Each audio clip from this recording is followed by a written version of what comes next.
Nashville नाम के एक गांव में सैली नाम की एक विधवा रहती थी। उसका एक बेटा था जिसका नाम स्टीफन था। स्टीफन बहुत ही मासूम और अपनी माँ से बेहद प्यार करता था। वे बहुत गरीब थे और इस वजह से वे कोई भी त्योहार नहीं मना पाते थे। सैली दूसरों के घरों में घरेलू काम करती थी। एक दिन स्टीफन ने कहा, माँ, आप पूरे दिन काम करती है, आपके पास मेरे लिए समय नहीं है। सैली ने जवाब दिया, नहीं मेरे बच्चे, अगर मैं काम नहीं करूँगी तो हम क्या खाएंगे?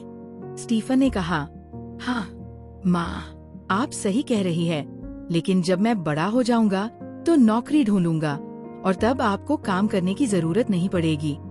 सैली ने अपने बेटे को गले लगाते हुए कहा, आओ मेरे बच्चे। फिर वह अपने काम में लग गई। स्टीफन अपनी माँ की हर संभव मदद करता था। वह स्कूल में कड़ी मेहनत करता था और उसकी मेहनत का नतीजा ये था कि वो हर साल स्कूल में पहला स्थान प्राप्त करता था। इसी वजह से उसे स्कूल से छात्रवृत्ति मिलती थी और उसी छात्रवृत्ति से उसकी पढ़ाई चल रही थी। स्कूल के बाद स्टीफन अपनी माँ के साथ काम पर भी जाता था। उसे पढ़ाई का इतना शौक था कि जहाँ भी उसे कुछ पढ़ने को मिलता वह पढ़ना शुरू कर देता। यही कारण था कि उसकी सामान्य ज्ञान बहुत अच्छी थी।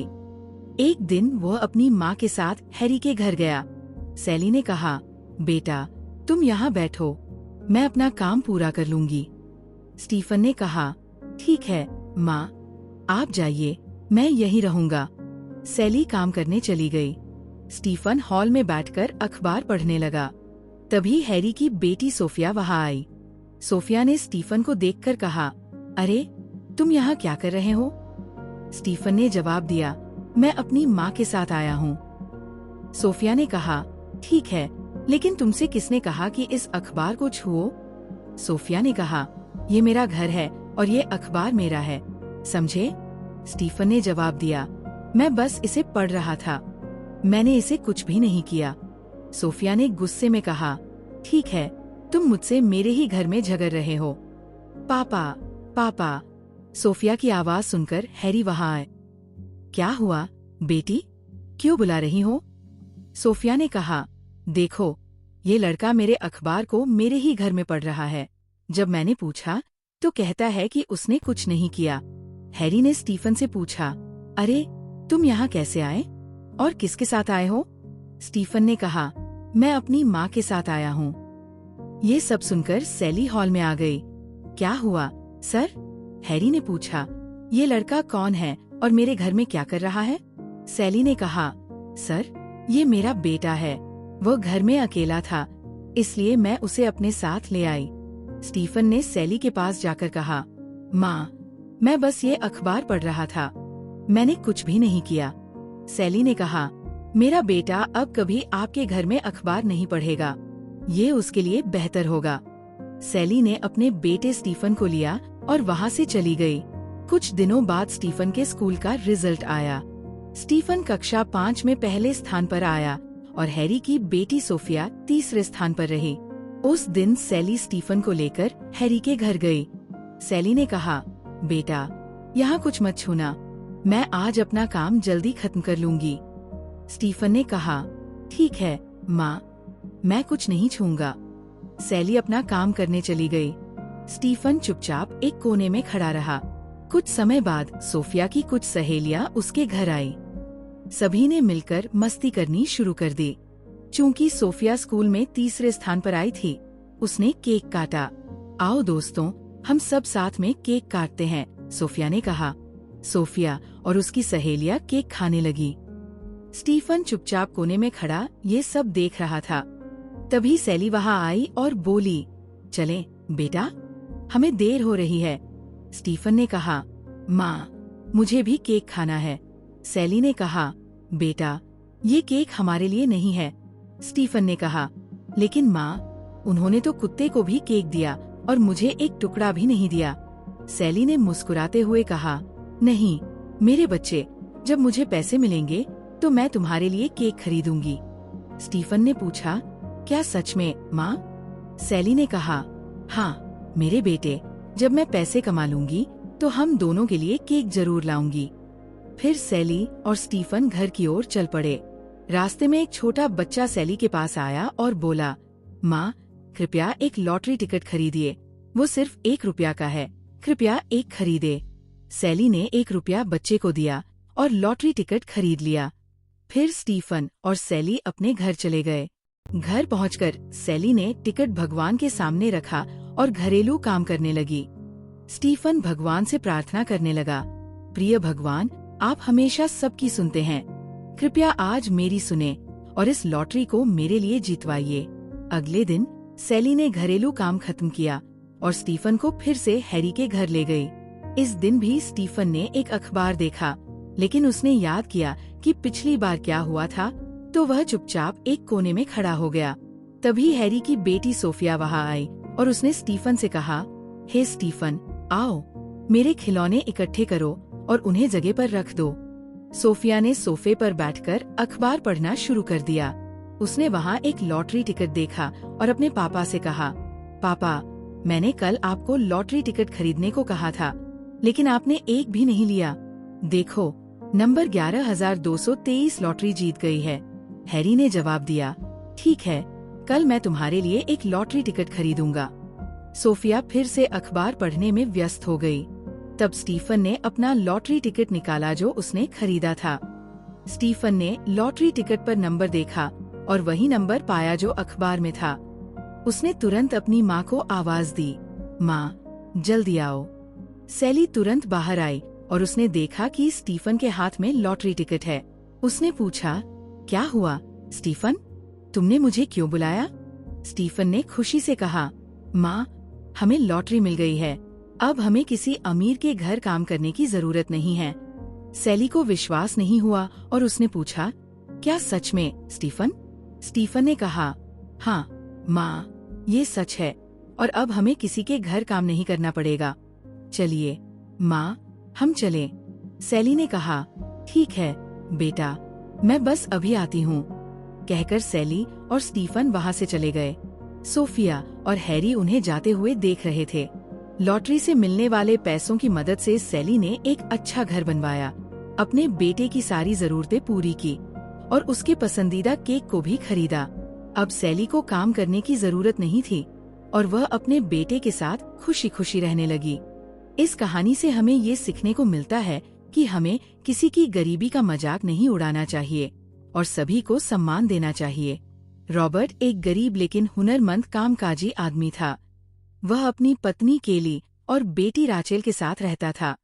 रॉबर्ट अपनी जिंदगी चलाने के लिए कड़ी मेहनत करता था। केली एक बहुत समझदार महिला थी और इसी कारण वे बहुत कम पैसे में भी खुश रहते थे। एक दिन राचेल ने कहा, पापा, मेरी परीक्षाएं अगले महीने से शुरू हो रही है। रॉबर्ट ने कहा, ठीक है बेटा, अपना बेहतरीन काम करना। राचेल ने पूछा, पापा, अगर मैं कक्षा में पहला स्थान हासिल करूं, तो आप मुझे क्या गिफ्ट देंगे? रॉबर्ट हंसते हुए कहा, अगर तुम कक्षा में पहला स्थान प्राप्त करती हो, तो मैं तुम्हें तुम्हारे जन्मदिन पर होटल में खाना खिलाऊंगा और तुम्हारे लिए डोसा लाऊंगा। राचेल खुशी से चहकते हुए बोली, यही बात है, अब मैं जरूर पहले स्थान पर आऊंगी। रॉबर्ट अपनी बेटी के चेहरे पर खुशी देखकर बहुत खुश हुआ। तभी केली कमरे में आई और कहा, तुमने ऐसा क्यों कहा? रॉबर्ट ने कहा, इससे उसकी उम्मीदें और बढ़ेंगी। मैंने कुछ पैसे बचाए हैं, यही पर्याप्त होंगे। चिंता मत करो, मैं सब संभाल लूंगा। रॉबर्ट ने ज्यादा काम करना शुरू किया और ज्यादा पैसे कमाने की कोशिश की। किसी तरह उसने 200 रुपए बचा लिए।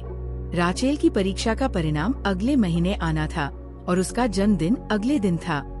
रिजल्ट के दिन राचेल सुबह तैयार होकर स्कूल गई।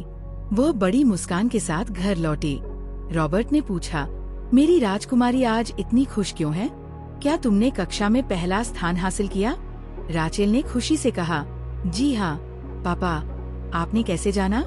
रॉबर्ट हंसते हुए बोला, एक पिता हमेशा सब कुछ जानता है। राचेल बोली, पापा, अब आपको मुझे होटल ले जाना है पार्टी के लिए। रॉबर्ट ने कहा, हाँ क्यों नहीं, हम कल जाएंगे। राचेल ने कहा, ठीक है, अब मुझे काम पर जाना है। रॉबर्ट काम पर चला गया और अगले दिन की छुट्टी के लिए आवेदन किया ताकि वह अपनी बेटी को होटल ले जा सके। अगले दिन रॉबर्ट अपनी बेटी राचेल को होटल ले गया। रॉबर्ट ने वेटर से पूछा, क्या आप मुझे मेन्यू कार्ड दिखा सकते हैं?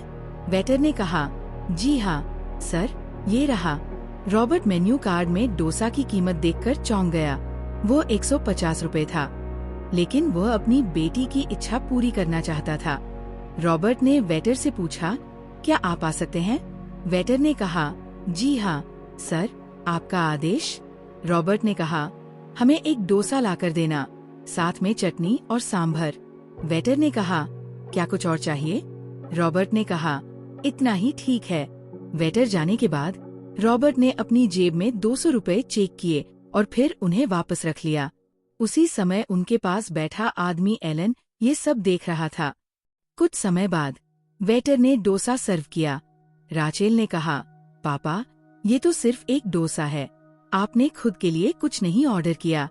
रॉबर्ट हंसते हुए बोला, असल में तुम्हारी मम्मी ने मेरे लिए खाना तैयार किया है, मैं वही खाऊंगा। तुम अपना डोसा खाओ बेटा।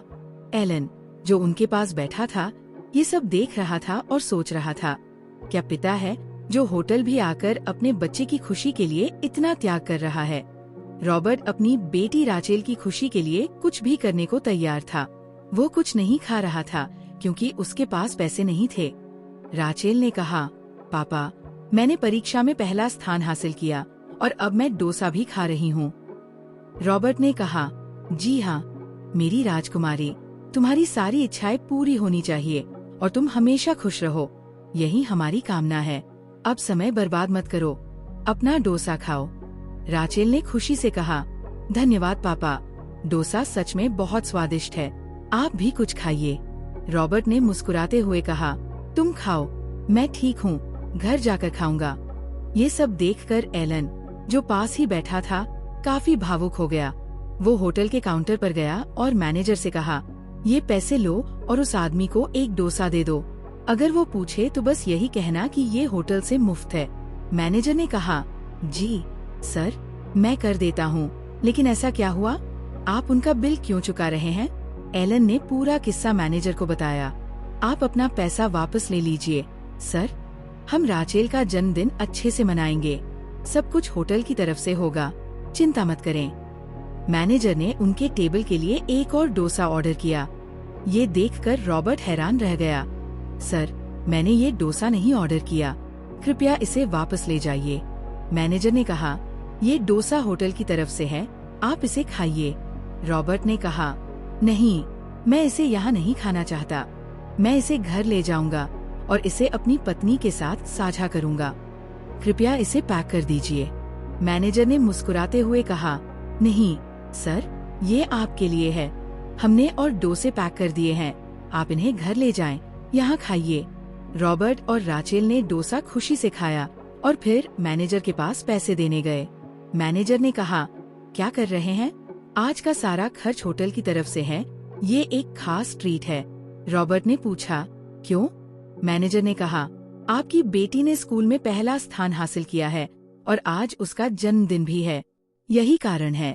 मैनेजर ने कहा, और ये मिठाइयाँ भी लें, इन्हें पास के बच्चों को दे दें। रॉबर्ट और राचेल की आंखों में आंसू थे, क्योंकि उन्हें ये सब देखकर बहुत खुशी हुई थी।